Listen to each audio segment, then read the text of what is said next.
বিসমিল্লাহির রহমানির রহিম। আসসালামু আলাইকুম। আশা করি আমার প্রিয় শিক্ষার্থীগুলো অনেক বেশি ভালো আছে। আমি এখন আলোচনা করব ডিকার্বক্সিলেশন বিক্রিয়া সম্পর্কে।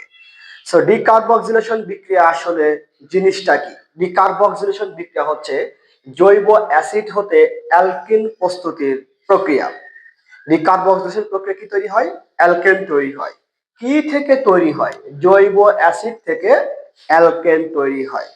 সো জৈব অ্যাসিড থেকে অ্যালকেন তৈরির যে প্রক্রিয়াটা তাকে বলবো আমরা ডিকার্বক্সিলেশন বিক্রিয়া। দেখো এখানে কিন্তু শব্দের শুরুতে একটা কথা লেখা আছে ডি। ডি তে বুঝাবো ডিলেট, আর এখানে লেখা আছে কার্বন। সো ডিকার্বক্সিলেশন বিক্রিয়ায় যেটা হয়, একটা কার্বন সংখ্যা কি হয়ে যায়? লোপ পায়। ধরো তুমি অ্যাসিড নিয়েছো 3 কার্বনের। 3 কার্বনের যদি অ্যাসিড নাও তাহলে তুমি যে অ্যালকেনটা পাবা সেই অ্যালকেন হবে 2 কার্বনের। তুমি যদি 4 কার্বনের অ্যাসিড নাও তাহলে তুমি যে অ্যালকেনটা পাবা সেটা 3 কার্বনের। তুমি যদি 2 কার্বনের অ্যাসিড নাও তাহলে সেখান থেকে তুমি আহ পাওয়া 1 কার্বনের অ্যালকেন। অর্থাৎ সর্বদাই কি হবে? ডিকার্বক্সিলেশন বিক্রিয়ায় একটা অ্যালকেন ডিলেট হয়ে যাবে, একটা কার্বন সংখ্যা লোপ পাবে। সো আমাদের কিন্তু পরীক্ষায় প্রায় সময় কিন্তু আসে ডিকার্বক্সিলেশন বিক্রিয়াটা আসে, যদি এভাবে নামে আসে না, জৈব অ্যাসিড হতে অ্যালকেন প্রস্তুতির প্রক্রিয়াটা আসে। তো এবার দেখো ডিকার্বক্সিলেশন বিক্রিয়া, জৈব অ্যাসিড থেকে যদি অ্যালকেন তৈরি করতে চাও তাহলে শুরুতে তোমাকে কি নিতে হবে? একটা জৈব অ্যাসিড নিতে হবে, এবং এই জৈব অ্যাসিড থেকে তোমাকে সোডিয়ামের লবণ তৈরি করতে হবে। তাহলে আমরা কি পাবো? দেখো আমি যদি এখানে 2 কার্বনের একটা অ্যাসিড দিই তাহলে সেই অ্যাসিডটা কি হবে? CH3 সি ডাবল ও এইচ। খেয়াল করে দেখো, একটা কার্বন আর এখানে একটা কার্বন, 2টা কার্বন। সো 2টা কার্বনের অ্যাসিড নিয়েছি, মানে ইথানোয়িক অ্যাসিড। সো 2টা কার্বনের অ্যাসিড যদি নিই আমি কিন্তু 1 কার্বনের অ্যালকেন পাবো, তার মানে মিথেন পাবো। তোমাকে যদি বলা হয় যে ইথানোয়িক অ্যাসিড থেকে মিথেন প্রস্তুতি করো, তাহলে কিন্তু তোমাকে এই ডিকার্বক্সিলেশন প্রক্রিয়ার মাধ্যমে মিথেন তৈরি করতে হবে, কারণ একটা কার্বন সংখ্যা বাদ দেওয়া যায় শুধুমাত্র ডিকার্বক্সিলেশন প্রক্রিয়ায়। সো আমি 2 কার্বনের একটা অ্যাসিড নিয়েছি, এবং এই অ্যাসিডের সাথে আমি কি বিক্রিয়া করাবো? Sodium hydroxide. কেন সোডিয়াম হাইড্রোক্সাইড বিক্রিয়া করাবো? এর কারণ হলো আমাকে জৈব অ্যাসিডের সোডিয়াম লবণ লাগবে। সো জৈব অ্যাসিডের সাথে যদি ক্ষারের বিক্রিয়া করাই তাহলে এটা অ্যাসিড, এটা ক্ষার, নিঃসন্দেহে উৎপন্ন হবে কি বলতো? লবণ এবং পানি। কারণ অ্যাসিড এবং ক্ষারের বিক্রিয়াটা কি? প্রশমন বিক্রিয়া। সো এখানে খেয়াল করে দেখো, এই যে সোডিয়ামটা, এই সোডিয়ামটা এখান থেকে হাইড্রোজেনকে কি করবে? অপসারিত করবে। সক্রিয়তা সিরিজে অনুযায়ী সোডিয়ামের সক্রিয়তার ক্রম কিন্তু হাইড্রোজেনের চেয়ে বেশি, মানে সক্রিয়তা বেশি। সে ইজিলি কি করবে? হাইড্রোজেনকে অপসারিত করে এখানে প্রতিস্থাপিত হবে। তাহলে এখানে কি হবে? CH3, এখানে কি ছিল আমার? সি ডাবল ও, এখান থেকে একটা হাইড্রোজেন অপসারিত হয়ে এখানে জায়গা দখল করবে কে বলতো? সোডিয়াম। ওকে, এই যে অপসারিত হাইড্রোজেনটা, এই হাইড্রোজেন আর ও এইচ, এই হাইড্রোজেন আর ও এইচ মিলে বিক্রিয়া করে এখানে কি তৈরি করবে বলতো? পানি তৈরি করবে। খেয়াল করে দেখো, অ্যাসিড এবং ক্ষার বিক্রিয়া করে লবণ এবং পানি উৎপন্ন হবে। এই লবণটা কিসের লবণ? Sodium acetate. অর্থাৎ সোডিয়ামের লবণ কিন্তু আমি তৈরি করে ফেলছি। এখন এই যে সোডিয়ামের লবণটা তৈরি হলো, একে যদি আমরা সোডা লাইমের সাথে বিক্রিয়া করাই তাহলে কিন্তু আমরা মানে মিথেন পাবো। তাহলে সোডিয়ামের লবণটা কি? CH3 সি ডাবল ও Na।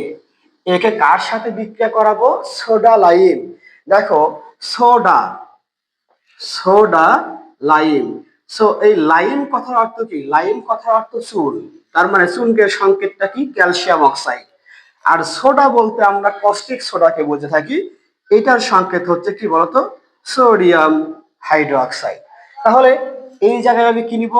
সোডিয়াম হাইড্রোক্সাইড নিব, আর কার উপস্থিতিতে? ক্যালসিয়াম অক্সাইডের উপস্থিতিতে। তো এই সোডিয়াম হাইড্রোক্সাইড এবং ক্যালসিয়াম অক্সাইডকে একত্রে বলা হয় সোডা লাইম। এখন যদি বিক্রিয়া করি তাহলে এখানে কি ঘটনাটা ঘটবে?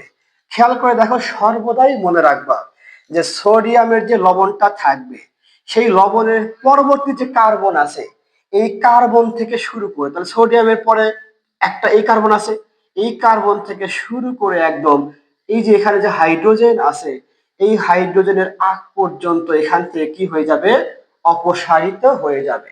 যদি অপসারিত হয়ে যায় অবশিষ্ট কি থাকলো, এখানে একটা হাইড্রোজেন থাকলো আর এখানে কি CH3 মানে অ্যালকাইল মূলক থাকলো।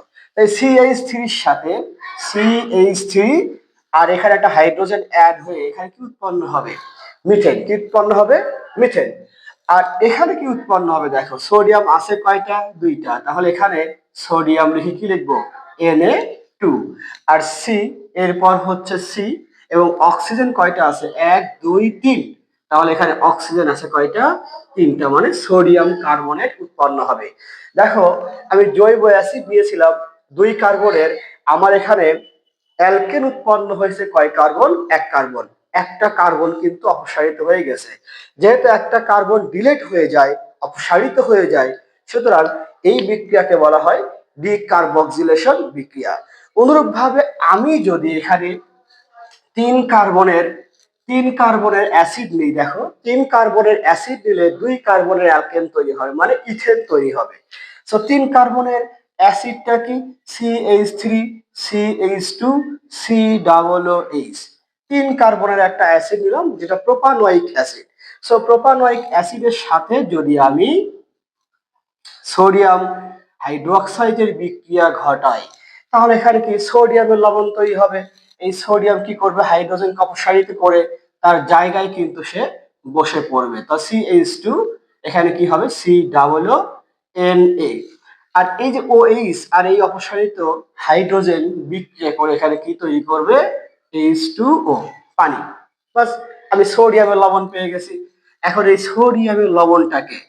সোডিয়ামের এই লবণটাকে যদি আমি সোডা লাইমের সাথে রিয়াকশন করাই, সোডা লাইম তো মনে আসতো, সোডা লাইম জিনিসটা কি, বলে সোডিয়াম হাইড্রোক্সাইড এবং ক্যালসিয়াম হাইড্রোক্সাইড।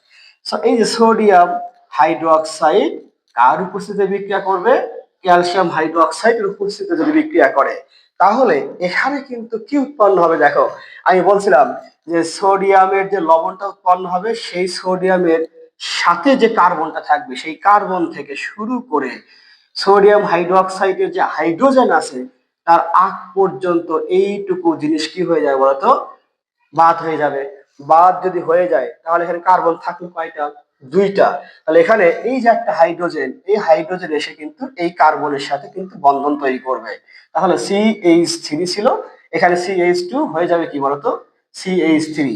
আর এই জায়গাটা আসলে কি উৎপন্ন হবে, এখানে উৎপন্ন হবে সোডিয়াম 2টা।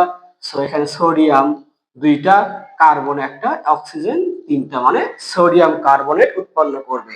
সো এখানেও তুমি খেয়াল করে দেখো, আমি 3 কার্বনের জৈব অ্যাসিড দিলাম, পাইলাম কয় কার্বনের অ্যালকেন, 2 কার্বনের অ্যালকেন, মানে প্রোপানয়িক অ্যাসিড থেকে আমি পাইলাম হচ্ছে ইথেন। তো এখানেও কিন্তু একটা কার্বন ডিলিট হয়ে গেছে। সো এইটা হলো আমার ডিকার্বক্সিলেশন বিক্রিয়া।